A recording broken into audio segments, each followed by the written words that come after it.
Davey Real Estate Property Management Podcast. I'm Tenny. I'm Kayla, and we're here to talk to you about some really important rent reforms that are coming into effect. Yes, and it's our first time ever doing podcasts. We're a little bit nervous. Well, I'm nervous. Kayla doesn't seem nervous. I'm cool, calm and collected. Cool, calm and collected always.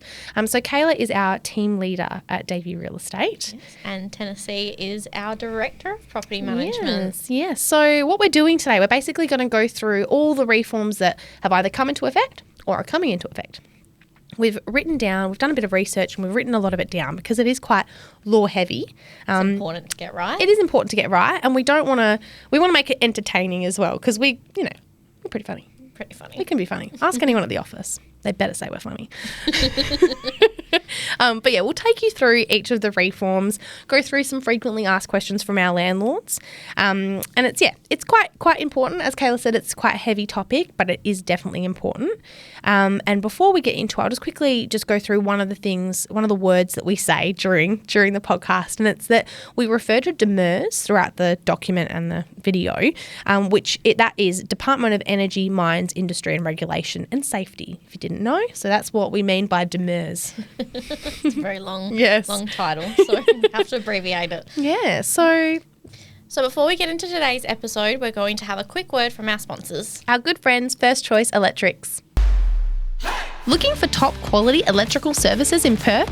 First Choice Electrics is the experts to trust. This family-owned and operated company focuses on electrical maintenance, installation and upgrades across the entire Perth metropolitan area. With a large team of office personnel and tradespeople, they can respond rapidly to urgent jobs and coordinate large-scale works. Available 24/7, First Choice Electrics provides solutions across all areas of electrical work, as well as data, air conditioning and solar. Don't settle for second best. Choose First Choice Electrics for quality you can trust. Visit firstchoiceelectrics.com.au or call today to book an appointment.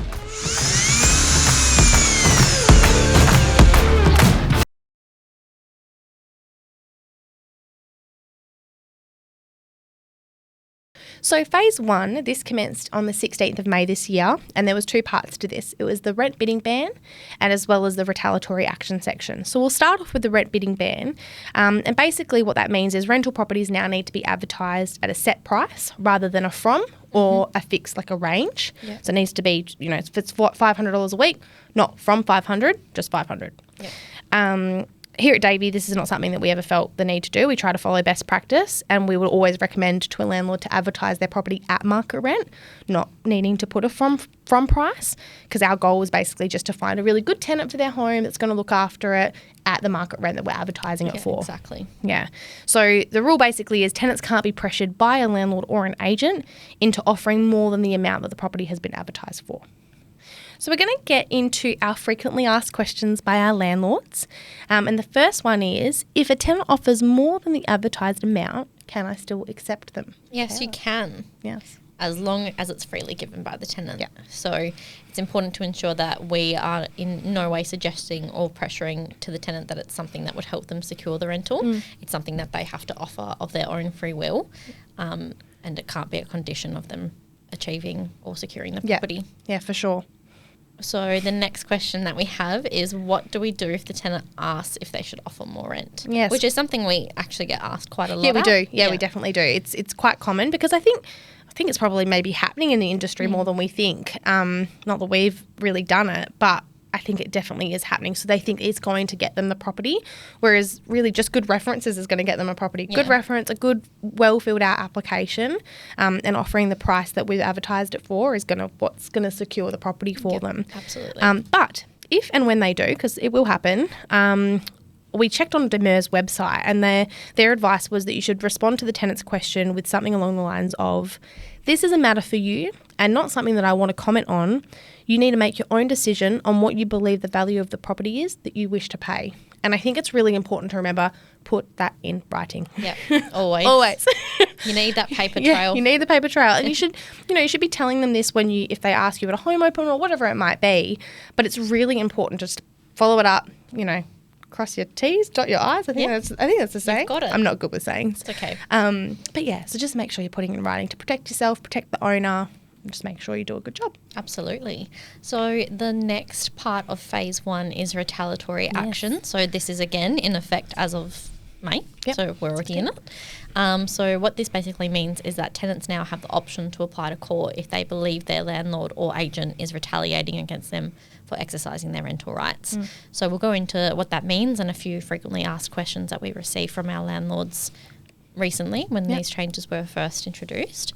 So, Tenny, tell me what would be classified as retaliatory action? So when you said before, if a tenant believes something's been initiated due to exercising their rental rights, a rental right would be something like making a complaint or asking for maintenance or something along those lines. It could be making a complaint about the landlord or the property manager. And maintenance, we all know maintenance is a thing. So lots of tenants ask for maintenance, and depending on the age of the property or the condition, it could be something that happens quite common. So basically, if a landlord or an agent then issues a tenant with a breach notice, issues a tenant with a rent increase, commences termination of a property, of the tenant's lease, or doesn't renew the agreement at the end of the tenancy, and the tenant believes that this is retaliatory against them doing any of those things that I just mentioned earlier, something like payback, they think it's payback, then they can apply to the magistrate court. So it's really important to note that only the magistrate can decide whether something has been done in a retaliatory way, but it's just to kind of protect the tenants a little bit more and make sure that they're, not being kicked out for things that are unreasonable or just because they've asked for some maintenance. Absolutely. Okay. Phase 2. So estimated to come into effect the end of July 2024. We don't have an exact date yet, but we'll keep you guys informed when we do, and it will probably be all over the news, so I'm sure you won't miss it. But when these changes come into effect, landlords will only be able to increase tenants' rent every 12 months. Yes. Currently it's 6. So that's probably, quite a big change. Rent increases have become a lot more frequent in the last 4 or 5 years since COVID.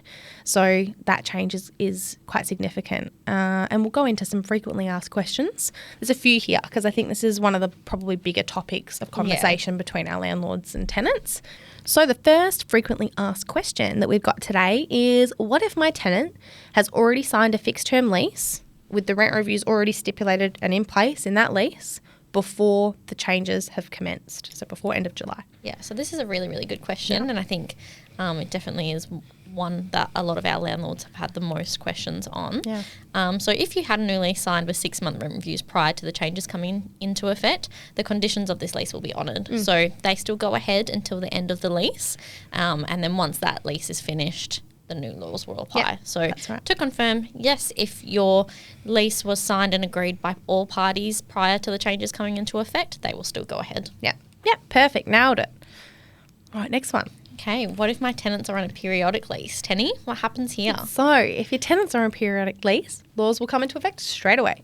So end of July, say for example, it's on the 25th of July. From the 25th of July, you can only increase your tenant's rent every 12 months. So if you increase their rent in June, for example, June this year, you won't be able to increase it until July next year because it already has happened. All right. Yep. What if my tenant is on a 6-month lease and I want to review the rent at the end of the tenancy? So same kind of situation as the periodic lease. You'll only be able to increase the rent every 12 months. If a tenant renews their lease every 6 months under this new reform, these instances will still be treated as a continuous agreement. Same tenant, same property, one ongoing lease. Yep. So, so you'll only be able to increase the rent every 12 months in that scenario. All right. Our favourite subject, pets. It's also my favourite subject. It is Kayla's favourite subject. She loves dogs, particularly dogs. And for those that don't know or haven't checked out our website, daveyrealestate.com.au, one of our staff members is particularly happy about this new reform that's coming into place, and that's our head of happiness, Shyla, which is also Kayla's dog. She is very, very fond of the new changes. Oh, yes. And who doesn't love dogs? Maybe. Oh, cats are beautiful. Oh. What about fish? No. Like Finding Nemo. Fish are friends, not food. People love all sorts of animals. Oh, well, each to their own. Yeah, I know. Well. But yes, if you haven't already, you need to check out Shyla's profile on our staff page because it's a very cute photo. So I think you should. She worked really hard on her bio She too. did. Very hard. But we'll get into the new reforms. So we know that some landlords obviously don't want pets in the property for various different reasons, and that's completely understandable. So for them in particular, these reforms are really important to know as well. So tenants will be able to keep pets at the home in most cases. They will need to seek permission using a prescribed form, which will outline all of the requirements of the application for that pet so that you can make an informed decision. It is important to note, though, that once you receive the form, and we receive the form as property managers, we have 14 days to respond to that form. And if you don't respond after that 14 days, it's deemed as being approved. Yeah. So, and you can't just respond and say no. No. you have to have your reasonings behind it, which we'll get into, what you have to do. Exactly. But that 14-day rule it's quick, but I think it's to kind of speed the process along a little bit. Absolutely. So we'll get into the questions. Yes. So what's the why behind the change? So part of the reason for this change is, many people see and myself and yourself included, see their pets as family. And it is really, they're really important to people. And it creates a lot of uncertainty for tenants particularly when they're looking for a new rental to move especially in a rental crisis. The number of properties, let's just say there's 50 properties advertised and only 10 of them accept pets. And there's 50 people looking for a rental and 40 of them have pets. It would be really, really difficult, and it causes a lot of stress on tenants. And in some cases, tenants have had to actually abandon their pets at shelters and stuff. So, it is just to be able to secure a house. So there are big reasons behind why this change has come out. Tenants are staying in homes a lot longer than they probably used to. Yep. Rentals are not just, a 2-year thing. They're 5, 10, 20, however long that tenants are renting for. And, for them to be able to have a furry friend is quite important. Yeah, and the intention is also to make it a home. Absolutely. Yeah, absolutely. So our second question is, can I say no to my tenant having a pet at my property? I personally would never. But yes, you can. Yeah. However, you have to have reasonable grounds to do so. Yeah. So reasonable grounds might be considered by the strata bylaws, local laws or written laws that do not allow pets. So if the above does not apply to you, then you need to make an application to the Commissioner providing your reasons on why you don't wish for a pet to be at the property, which there could be many. Yeah. And from there, then the Commissioner will make a decision and basically determine the outcome of the situation on if the tenant can have the pet or not. The tenant can also provide a submission to contest the decline of their pet as well. Yep, absolutely. So, next question. If I say yes to a pet, can I have special conditions? Yes, you can. You can propose conditions. These can include things like the number of pets, cleaning, maintenance, fumigation. Demers will also be bringing out a prescribed list of conditions that you can put into effect if a tenant does request a pet. But if you want to put in a condition for the tenants having a pet that doesn't fall in line with any of those, then you need to make an application to the Commissioner. So there's lots of applications going to the Commissioner at this point. The Commissioner is very busy. Yeah. All right. Okay. Next one is, what happens if the pet damages my property? This is a big one. Yeah, this is a huge one, and it's a really important one as well. So responsible pet owners are responsible for their pet damage. Yep, correct. So the tenants are responsible for repairing any damages caused by their pet, and if they do not do this by the end of their tenancy, you can propose this in a bond deduction. So I think that's a really important point to highlight for landlords, is that at the end of the day, the damage is still the responsibility of the tenant to rectify.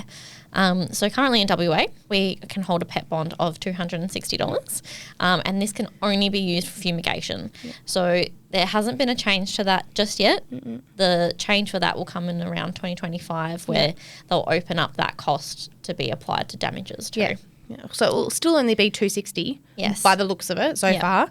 But at least, not all fumigations cost $260. So you'll have a little bit of wiggle room if the tenant's pet caused any damage to the property. Cool. Okay. Minor modifications. Jump into the next one. Yes. These were kind of bundled together in one, but we've separated them out. So the next one's minor modifications. The change that's coming into effect is to help make tenants feel like the house they're renting is more like a home.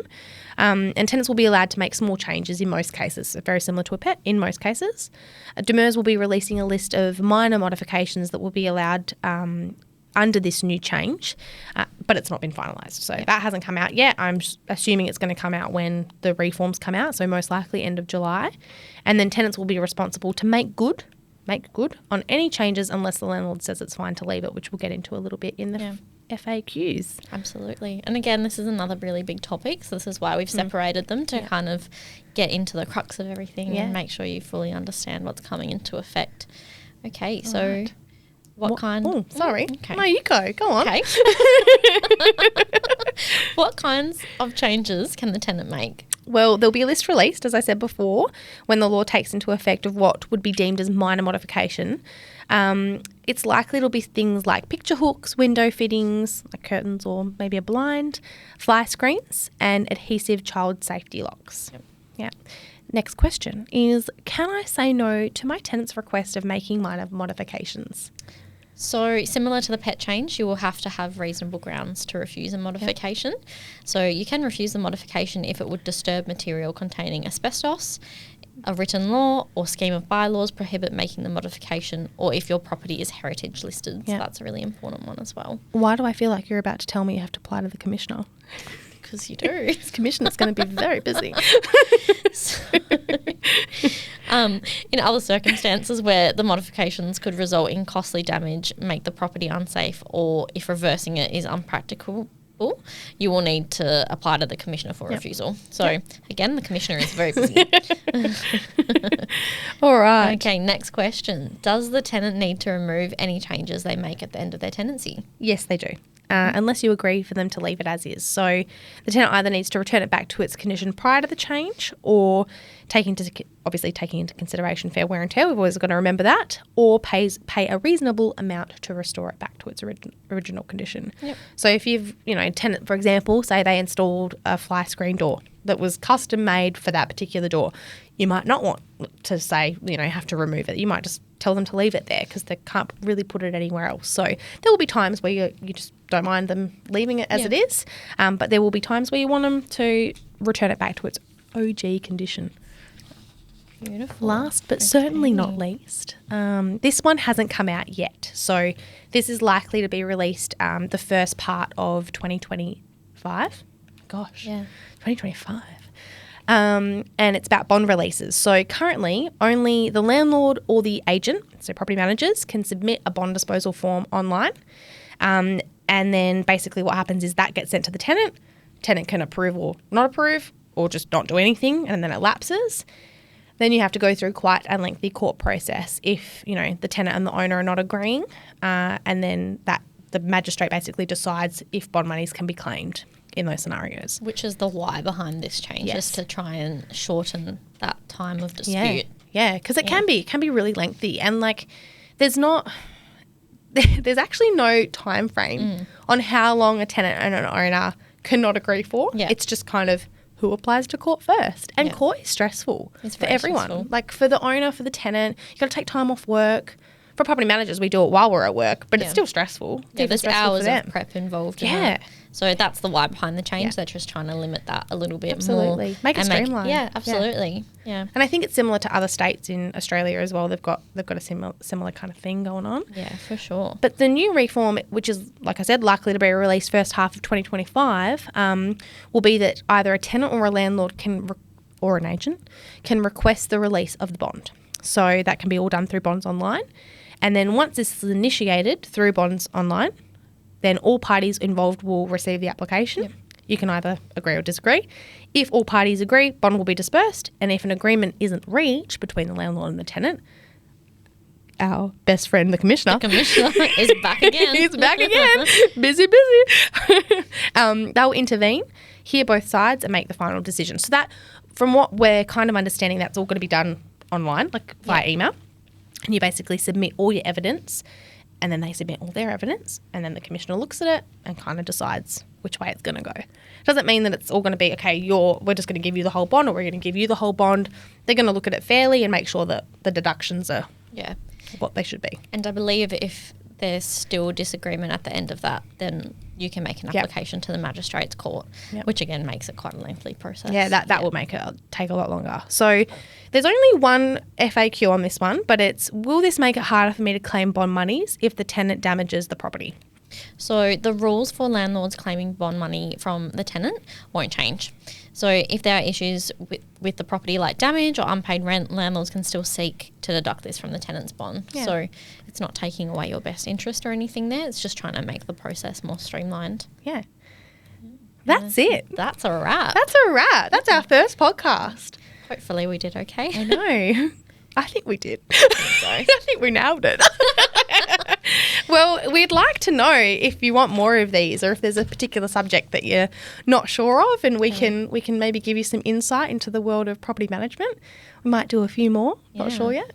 We'd love to see how popular this is. Yeah, and as the changes and all the reforms come into effect, we'll send out more information because we're learning with it as well. So for sure, but we are the best point of contact for these things. We sure are. And our property managers, they get training every 2 weeks. So we do a KPI meeting as well as training, and we go through any of these kind of changes and what we should and shouldn't be doing, just to make sure that they're on the ball as well. But there will be scenarios that none of us have dealt with because it's new. Absolutely. And it might be no one in the industry has ever dealt with it because, again, it's new. Brand new. So bear with us, but we will definitely always come up with a solution or an answer to the problem, or hopefully there's no problem. Yeah, and we'll assist you with your property needs. Yes. Well, thank you for listening, and we appreciate your time.